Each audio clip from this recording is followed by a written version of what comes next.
Hi, friends.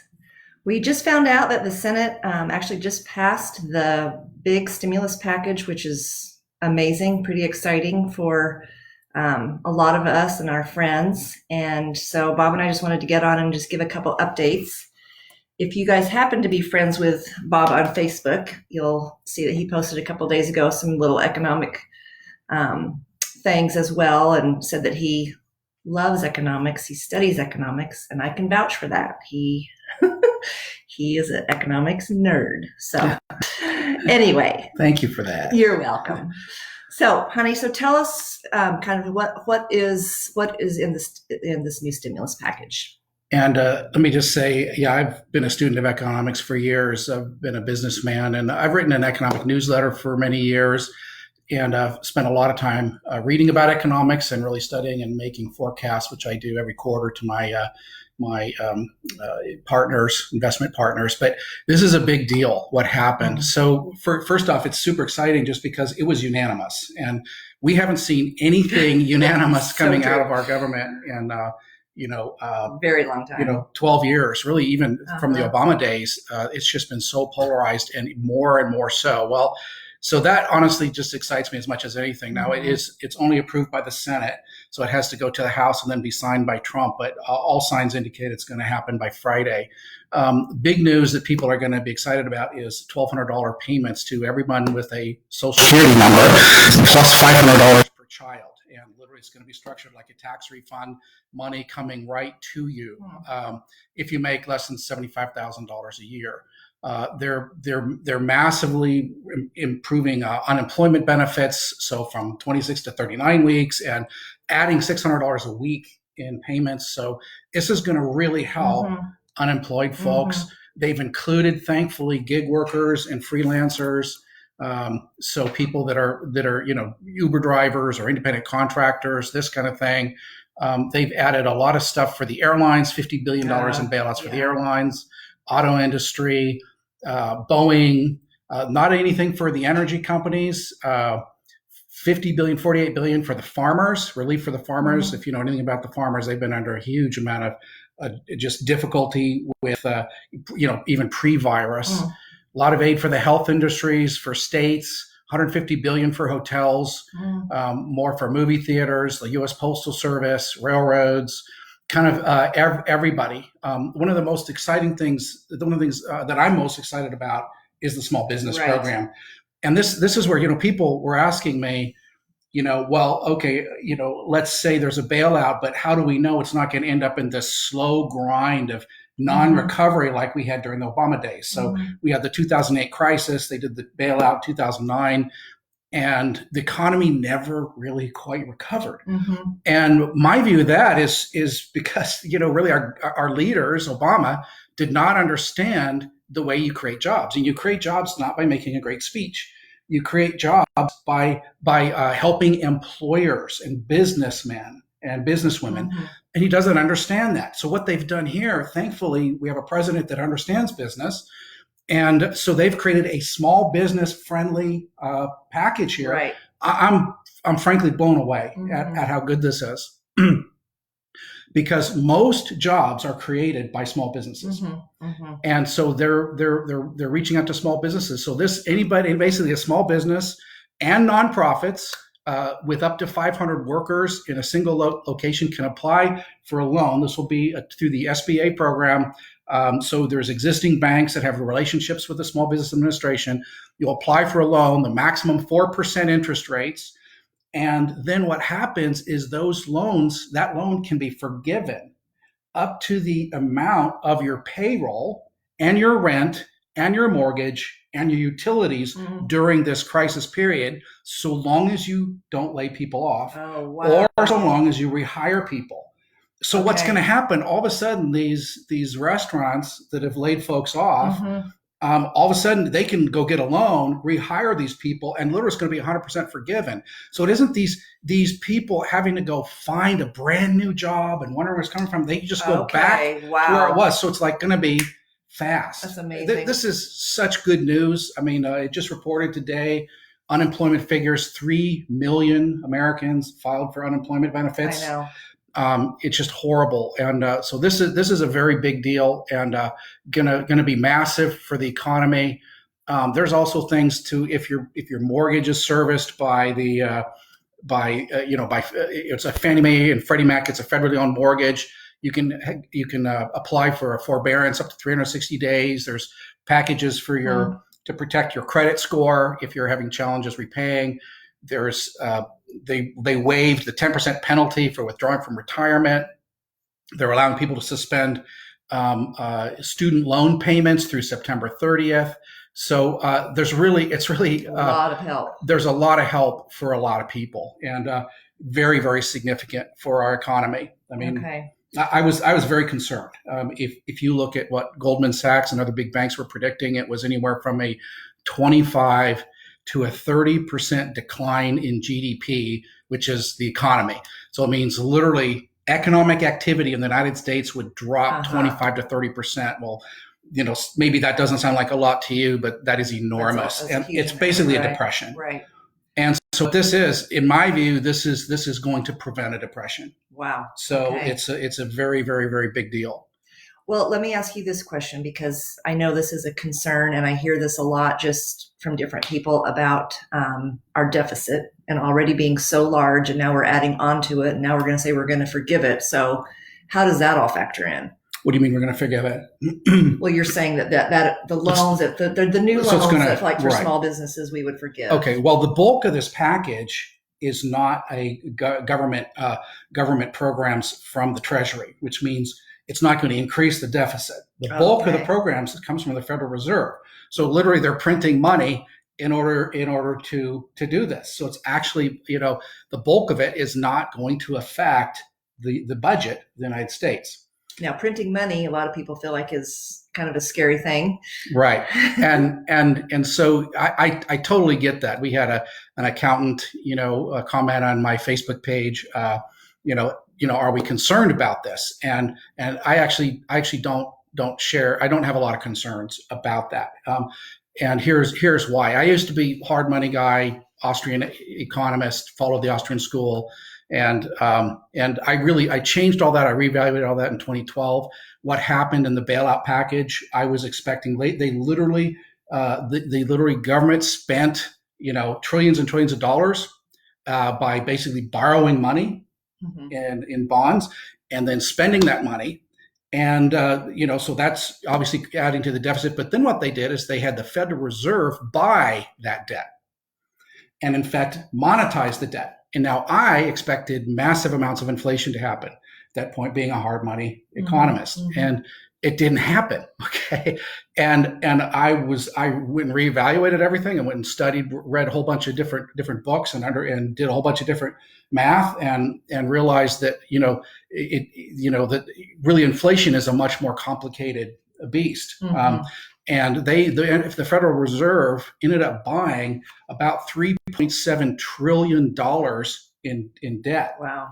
Yeah. So they bought it, and they could have just literally flipped a switch and said, okay, you don't have to repay it. Now they didn't, but they certainly could have, and it wouldn't have changed a thing. Okay. So the issue is why I'm not super afraid of the deficit anyhow, and this can get super complicated. There's actually several reasons, but because the government can print money. It's different than a business, right? If I'm in business and I make baskets and I sell those baskets and I make $100,000 a year selling baskets, but then I go and borrow money, $200,000. Well, I'm in deep trouble, and that's the way people think about math with the government. Right. But it's not that way. What if I make $100,000 a year selling baskets, but I can basically print money. So I can borrow money, but I can also print it. Well, it changes everything. The equation is very different when I can print money. It's called seigniorage. It's the right of seigniorage. So the deficit is only as scary as our ability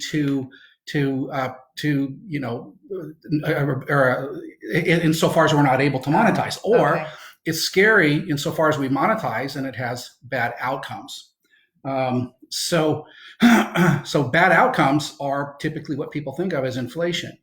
Now, what actually happened in the recovery, the 2012 kind of 9 through 19 recovery, we did see inflation, but we saw asset price inflation, meaning stocks, Uh-huh. housing, Right. that kind of thing, not consumer price inflation. And I believe we're going to continue to see that. We're not going to see significant consumer price inflation for a whole number of reasons that I could go into, but I'm not going to right now. Maybe in the later podcast, why we're not going to see that. So bottom line, and as long as they're spending money, printing money, and not basically, and when the economy is at under capacity, there's excess capacity in the economy, Right. and they're printing money to create demand, it's not going to cause inflation. Okay. So long, complicated story. And I honestly could talk for an hour about I know this. you could. I'll Okay, let me ask spare you everybody. another question that's a little bit related to that, because I do know, people tend to be somewhat fearful of the government. Like the big brother watching you and coming in to control things, and just kind of speak Right. to your view of that, because Yeah. I think we've held that view way back, and in our own past as well. And, I'm a huge fan of privacy rights. I'm a huge fan of independence, and so I'm not a fan of big government. Never have been. I believe that the government, that there's lots of opportunity in America, and America shouldn't try and should not guarantee more than opportunity. But that said, this is extraordinary times. We literally would be heading into a Great Depression right about now because of this. And it's interesting because the virus itself, while it's scary, it's not truly an economic impact, even if there's a 3% mortality rate. It's the response to the virus that is enormous. And because 70% of the economy is consumer spending, well, consumers aren't spending. So it's the economy is evaporating. And what happens if that was allowed to continue, the economy would be it would actually get injured. Okay. The economy would actually be permanently injured. So I'm super happy about this. I consider this God's provision. And honestly, doesn't it make you happy that the government did this, that the Senate at least did this unanimously? Yeah, Holy smokes, amazing. and it's just amazing. So yeah, let's look for limitations on government, but boy, there's certain things that only government can do, right? And only government can fix this. Right. So this is so big that literally, if we had the same government and the same policies we had in 1929, if we had those today, we would be in a Great Depression. Okay. And by the way, the reason they couldn't do this in 1929 was because they were on the gold standard. Right. So they couldn't print money, and so that actually I can show you a book that researched all what happened as soon as nations went off the gold standard in the 1930s, their economies started sparking up. And the reason they did the gold confiscation in 1933, FDR, was simply to have more gold in order to print more money. So again, I think people underestimate. I think people read the negatives and the conspiracy theories, and I just don't believe it. And how can our government be 100% evil when it's elected, right? There's got to be someone that was elected by people that you and me call us good people, right? And collectively, I mean, right. So it just can't be evil, 100% evil. Okay, well, touch on two more things on the housing. What you feel like is going to happen in the housing market, and then also in the oil right now. What's going on? Okay. Well, the housing market is actually my business right now, and so I do a ton of quarterly study and review and economic analysis of the housing market. Bottom line is, I think the housing market is going to continue strong. But if you're interested in more of that, that's all I'm going to say at this point. If you're interested in more of that, I'm going to have a Facebook live broadcast Friday afternoon on a business site. So that's Aspen Funds.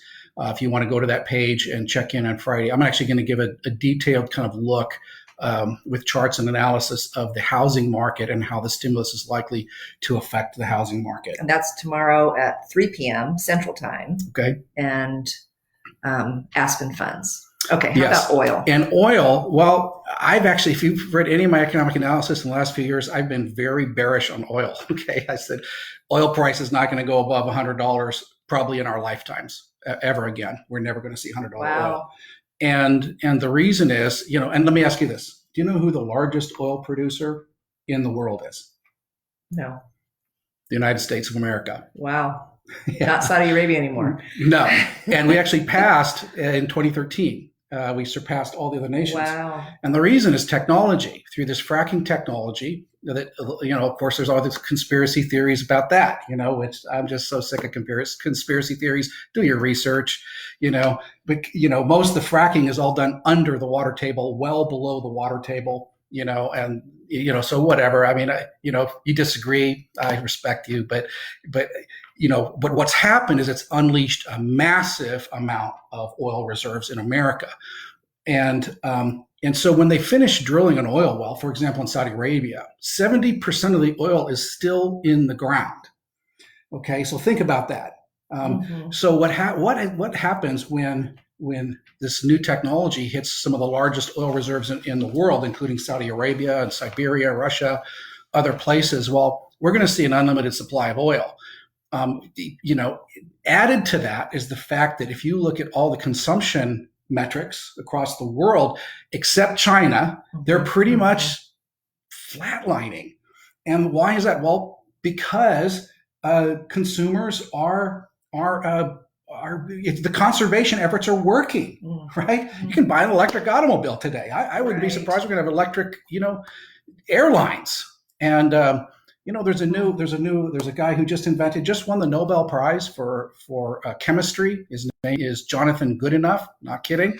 He's 96 awesome. years old. He's a professor at the University of Austin. And he just won this for his research on what's called a solid state battery. It's literally he was the inventor of the lithium ion battery that powers this. This new battery is a solid state battery. It has none of the same chemicals, none of the rare earth chemicals, none of the harmful chemicals like chromium. It also has 2.5 times the power density, meaning same battery size, 2.5 times the power, and instantaneous charging. It's going to change everything. You're going to see the end of gasoline-powered automobiles. You're going to see the end of gasoline-powered airplanes, and just by one guy. And he's so great too. He's a believer, and he's like, I just want to live long enough in order to be able to see some of these things. This is what he said. He said, quote, my aim in life is to live long enough to make gasoline obsolete. That's what he said. 96 years old. Get a vision, folks. Just try and catch up to your seniors is all we got to say. Amen. But so oil right now, I mean, the wholesale price of oil hit under 60 cents a gallon, which means it translates to about $1.30 a gallon at the pump. So that's not, as far as it's going to hurt the oil producers in America, but it's going to benefit the oil consumers in America as we get back to work and start driving again. So basically it's really super positive. And, this is really, really, in spite of the challenges of the virus and the deaths and the terrible things that are happening, there's some real good news here and some real light. I'll say this too, that we need to be super compassionate to, people that have lost their jobs. And, my biggest concern right now is the virus is heading to the developed nations, the poor nations. And there's going to be a lot of suffering, and because there's not hospitals. And this is honestly, as believers, this is our finest hour to rise up and to be benevolent, to be caring, and to lose our own self-concern and to start doing what we can for others. And I know that's most of your hearts. And I just cheer you on as you go and do Jesus stuff. And this really is our finest hour. So strap on hope, strap on belief. And this is a huge leg up. The government's doing what the government can do. They can't do everything, but they can do this, and they did. That's up to you to do the rest. So we've got a couple other questions. See if there's anything that we want to read on there, honey, real quick. Ruth from Norway. I know. Oh, all of our friends. Okay, here's one from Jay. Trump and his team didn't write this bill, did they?